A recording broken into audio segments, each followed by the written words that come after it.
Hey, I'm Sarah, and I'm married to the most amazing guy, James. Not only is he a fantastic husband, but he's also an incredible stepdad to my daughter, Emily. James came into our lives when Emily was just 5. Her biological dad, Tom, left us when she was a baby and has only been around sporadically since then, never really stepping up as a dad. When James showed up, it was like a breath of fresh air. Right from the start, he treated Emily as if she were his own. I remember when we first started dating, he'd bring little gifts for her. Nothing fancy, just sweet things like a book or a cute stuffed animal. It was obvious he was trying to connect with her, and it totally worked. Emily warmed up to him pretty fast. One thing that really stands out is how James supported Emily's love for ballet. She started taking classes when she was 6, and James never missed a single recital. He was always there, cheering her on, sometimes even getting a bit teary-eyed. He made sure she had everything she needed: ballet shoes, pretty tutus, and even extra classes with a private tutor when she had a big performance coming up. When Emily was about 9, she had a big performance and she was super nervous. The day before, James took her to the park and they spent hours talking and practicing her routine. They even made up a silly chant to calm her nerves. That night, he stayed up late with her, going over her steps until she felt confident. The next day, she nailed it, and I know it was because James was right there with her. But it's not just the big moments. James is always there for the day-to-day stuff, too. When Emily struggled with math in middle school, he'd sit with her every evening after work, helping her with her homework. Sometimes they'd be at the kitchen table for hours, and even though James was exhausted from work, he never showed it. He was always patient and never gave up on her. But as awesome as James has been, there's always been this lingering sadness when it comes to Emily and her biological dad, Tom. There were times when she'd ask about him, wondering why he wasn't around, and it broke my heart to see her like that. I remember one Father's Day when Emily made 2 cards, one for James and one for Tom. She asked if she could send the card to Tom, and of course I said yes. She never got a reply. The disappointment in her eyes felt like a punch to the gut. James has always been super understanding about it. He never tried to replace Tom, but made it clear he was there for Emily no matter what. On Emily's 13th birthday, she got a letter from Tom apologizing for being absent. She was so happy at first, but then weeks turned into months and she never heard from him again. The hurt in her eyes was hard to watch. James stepped up even more during those times, always reassuring her that she was loved and important. One Christmas, Emily got really down. She was hoping Tom might reach out during the holidays, but when he didn't, she was crushed. James noticed and did everything he could to cheer her up. He planned this elaborate Christmas scavenger hunt around the house with little notes and gifts hidden everywhere. By the end of it, Emily was laughing and smiling again, and that's just who James is. Always thinking of others, always putting Emily first. When Emily graduated from high school, James was the one who cried the most. He gave this heartfelt speech at her graduation party about how proud he was of her and how much he admired her strength. It was such a tearjerker that even Emily, who usually keeps it cool, couldn't hold back her tears. James made sure she had everything she needed for college, even setting up a fund so that she wouldn't have to worry about student loans. About a year ago, Emily announced her engagement to her longtime boyfriend, Mark, and it was a moment I'll never forget. We were all gathered for a family dinner at our place. A rare night where we all had the evening free. Emily and Mark had been together for years and we all loved him, so this was the natural next step. Emily waited until dessert to make her announcement.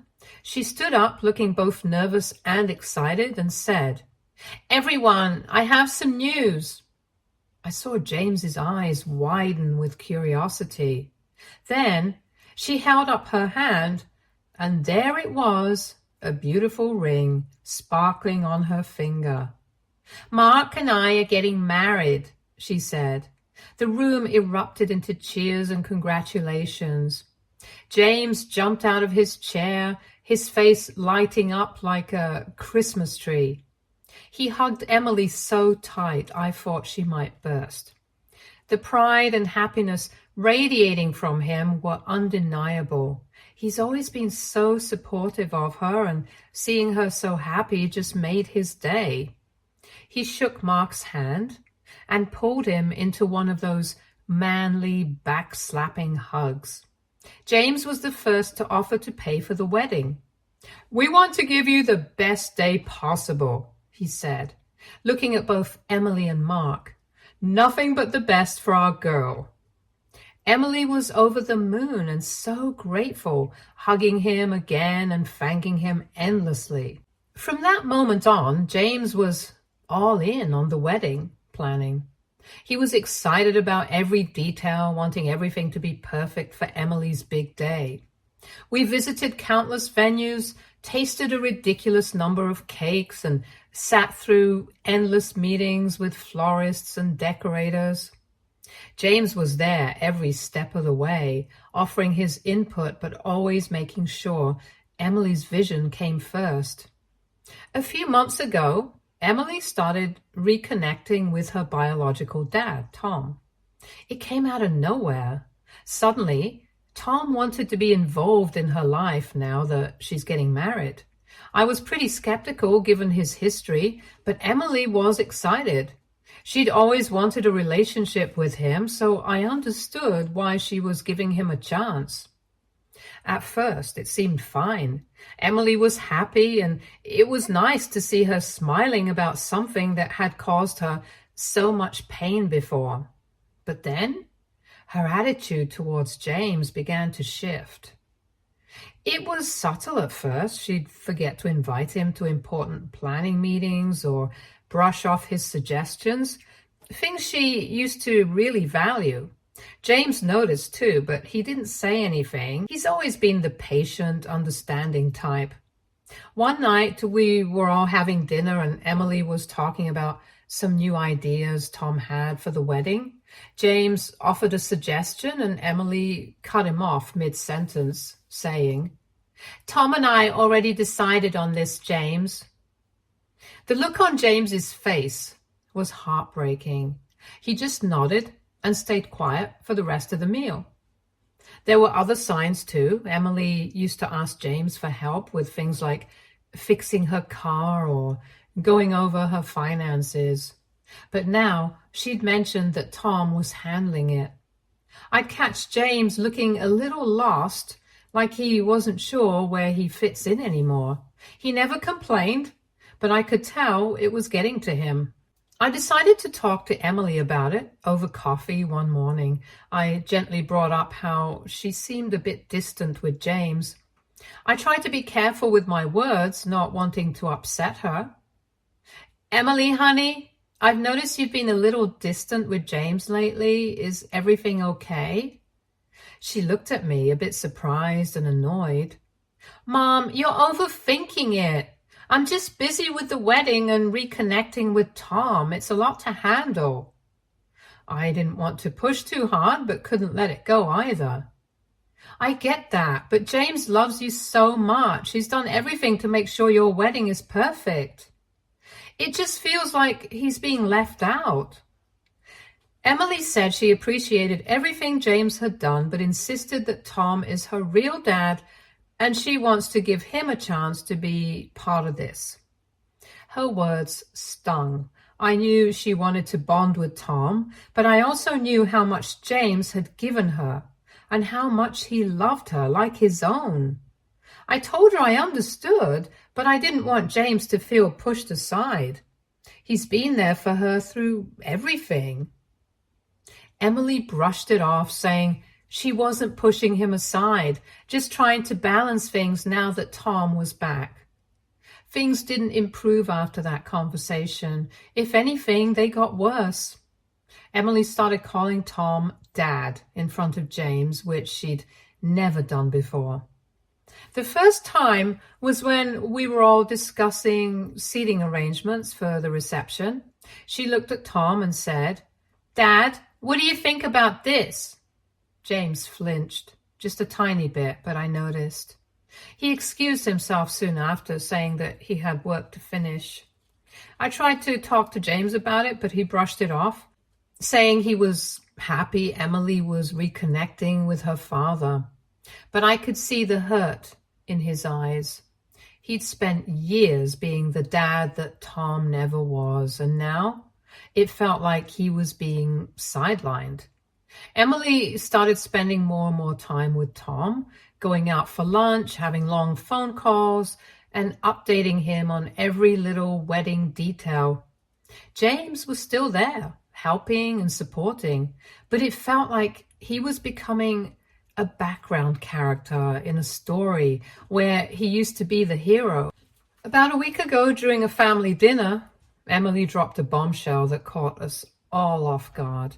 We were all sitting around the table enjoying a nice meal when Emily cleared her throat and said she had something important to discuss. I had a sinking feeling in my stomach, but tried to shake it off and listen. "Everyone," she started, glancing at Mark and then at Tom, who had joined us for dinner. "I've been thinking a lot about the wedding and the roles everyone will play. I've decided that I want Tom to have a significant role in the ceremony." The room went silent. James looked up from his plate, his face showing a mix of surprise and hurt. He quickly tried to hide it, but I could see how much Emily's words had hit him. I was shocked too. We all knew this could happen, but hearing it out loud was something else. Emily kept going, completely unaware of the tension that had just filled the room. "I want my real father to walk me down the aisle. I think it's only right that Tom, my biological dad, has this special role." James looked like he'd been punched in the gut. For years, he'd been the one comforting Emily, supporting her through every milestone. And now he was being pushed aside. I could see the pain in his eyes, but, as always, he tried to be understanding. James took a deep breath and nodded, his voice steady but soft. "If that's what you want, Emily, I'll support your decision." It was heartbreaking. Months ago, Emily had asked James to walk her down the aisle, and she'd been so excited about it, practically bouncing with joy. I remember her saying she couldn't imagine anyone else walking her down the aisle because James had always been there for her. He'd been over the moon. But now things were different.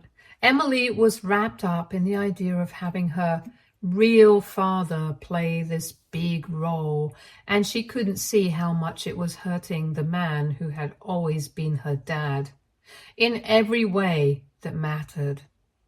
I couldn't just sit there. "Emily, do you realize what you're doing? James has been there for you through everything. He's the one who raised you and always supported you." Emily's expression hardened and she crossed her arms.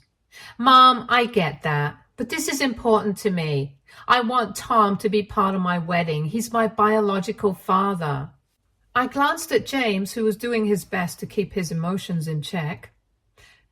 "Emily," he said quietly, "I understand wanting to include Tom, but this is a big change. Just think about how much this means, not just to you, but to everyone involved." She was clearly frustrated. "I've already made up my mind.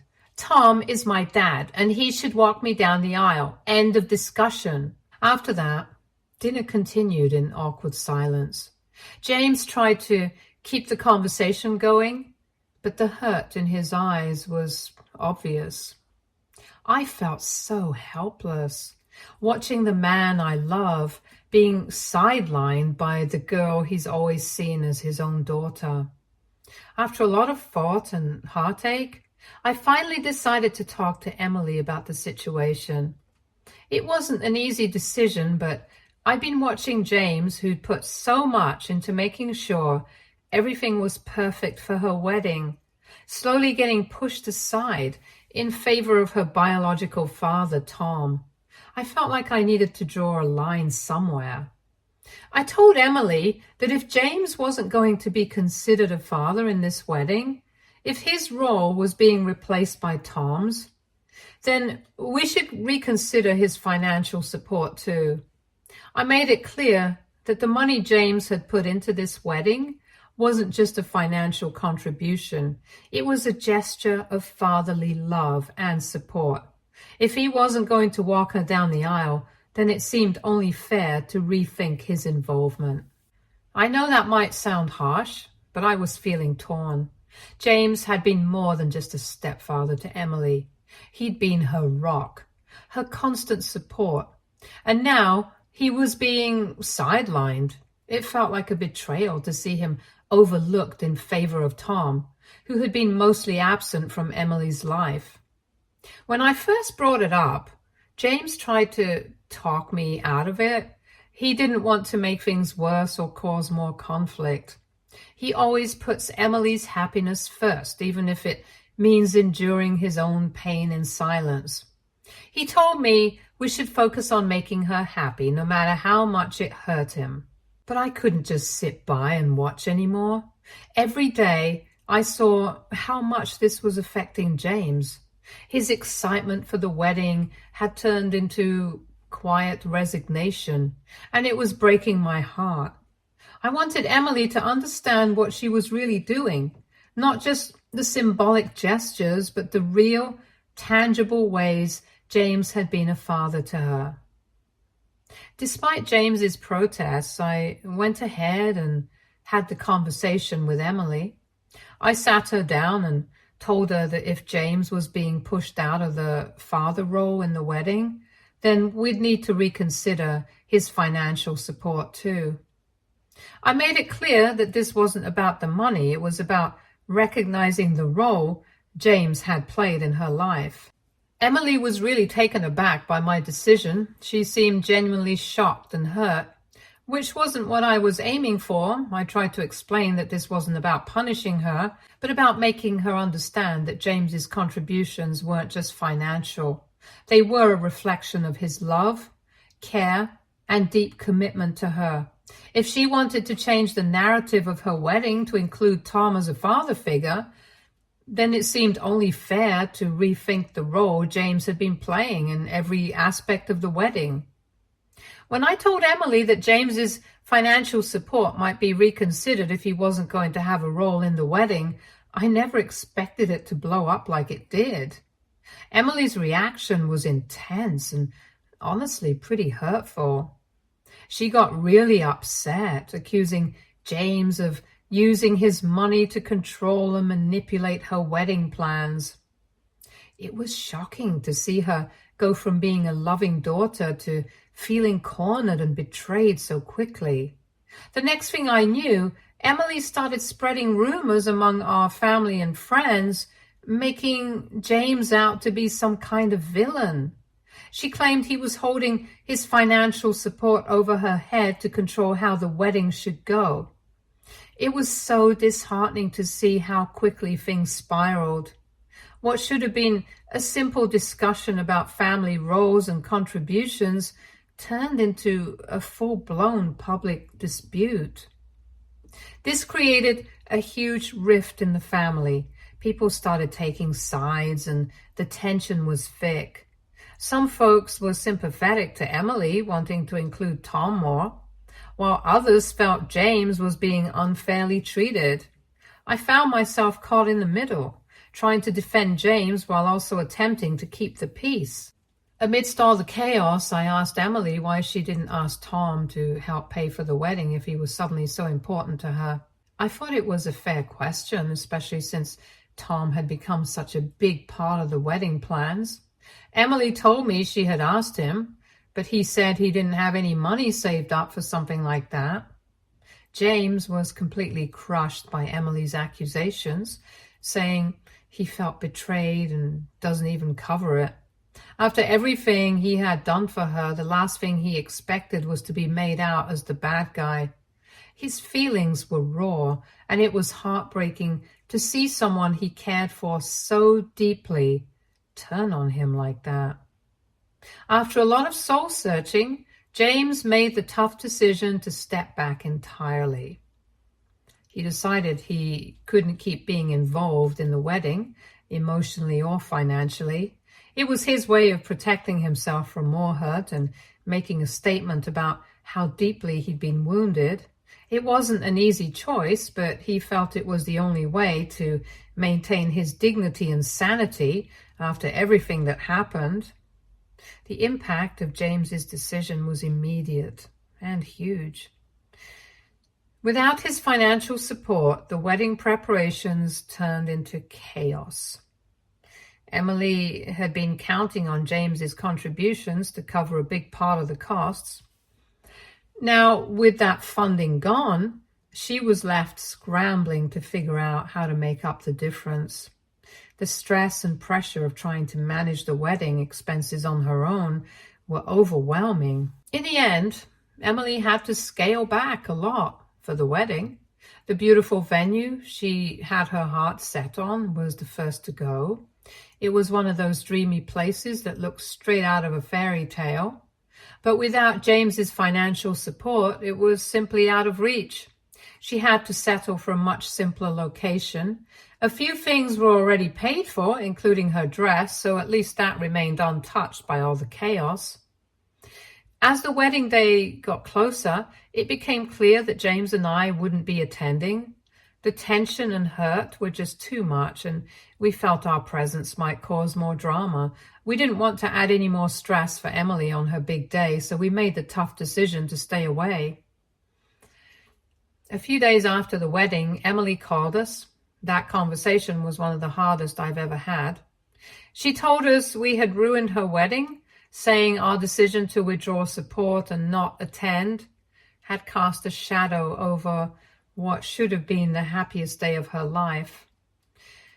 Her words were harsh and full of hurt, and it felt like a dagger to the heart. Now, some of our relatives are siding with Emily, saying we should have just gone along with what she wanted to keep the peace. They think James and I overreacted and that family should always come first no matter what. It's tough feeling misunderstood and unsupported by people who should know the whole story. I'm posting this on Reddit because I need an unbiased opinion. AITA in this situation? Should we have paid for the wedding? Update 1. Hi everyone. Thanks for your comments. After reading your opinions, I truly believe that we have done the right thing. It's been a few months since the wedding, and I wish I could say things have gotten better, but unfortunately they haven't. Emily still isn't speaking to James or me. It's like she's completely cut us out of her life, and honestly, it's heartbreaking. I've tried reaching out to her multiple times, hoping we could have a calm conversation and work through everything. But she's been stubborn and unresponsive. To be blunt, Emily is being a brat. I know that might sound harsh, but I'm at my wit's end. She's acting like a spoiled child who didn't get her way. And instead of trying to understand our perspective, she's digging in her heels and refusing to acknowledge how much she's hurt James. Every time I think about it, I get a mix of sadness and frustration. I understand that reconnecting with her biological father was important to Emily, but I can't wrap my head around how quickly she dismissed everything James had done for her. It's like she's forgotten all the sacrifices he made, all the times he was there for her, when Tom wasn't even in the picture. And now, because she didn't get her way, she's throwing a tantrum and cutting us out of her life? What's even more frustrating is how she's playing the victim to everyone who will listen. I've heard from a few relatives that Emily's been spreading her side of the story and painting us in the worst possible light. Some of our family members are even starting to believe her version of events, which only makes things more complicated. I feel like I'm constantly defending James and myself, trying to set the record straight. But Emily's influence seems to be stronger than the truth at this point. I didn't want to believe that Emily could be so selfish, but here we are. She's always been a bit headstrong, but this level of entitlement is something else entirely. It's like she expects the world to revolve around her, and when it doesn't, she lashes out and refuses to take responsibility for her actions. I am sorry I'm going on and ranting, but I have never been so frustrated before, and this has given me an outlet to let all my feelings out. Update 2. Hi everyone. It's been a few months since my last update, and things have taken quite a turn. I'm not sure how to feel about what's happening, so I figured I'd come here for some advice. So last weekend, Emily came over to see us out of the blue. Honestly, I didn't know what to expect since she's been so distant and cold since the wedding. When she showed up at the door, I was surprised but let her in because, well, she's still my daughter despite everything that's happened. After we sat down, Emily told me that she and Mark were in serious financial trouble. Apparently, she overshot her budget for the wedding by a lot. She maxed out her credit cards, and now she has debt collectors calling her constantly. I couldn't believe what I was hearing. I mean, we all knew the wedding was expensive, but I had no idea she was stretching herself so thin. I asked her how on earth she could let this happen, especially when she knew her financial limits. And that's when she hit me with it. She said it was our fault.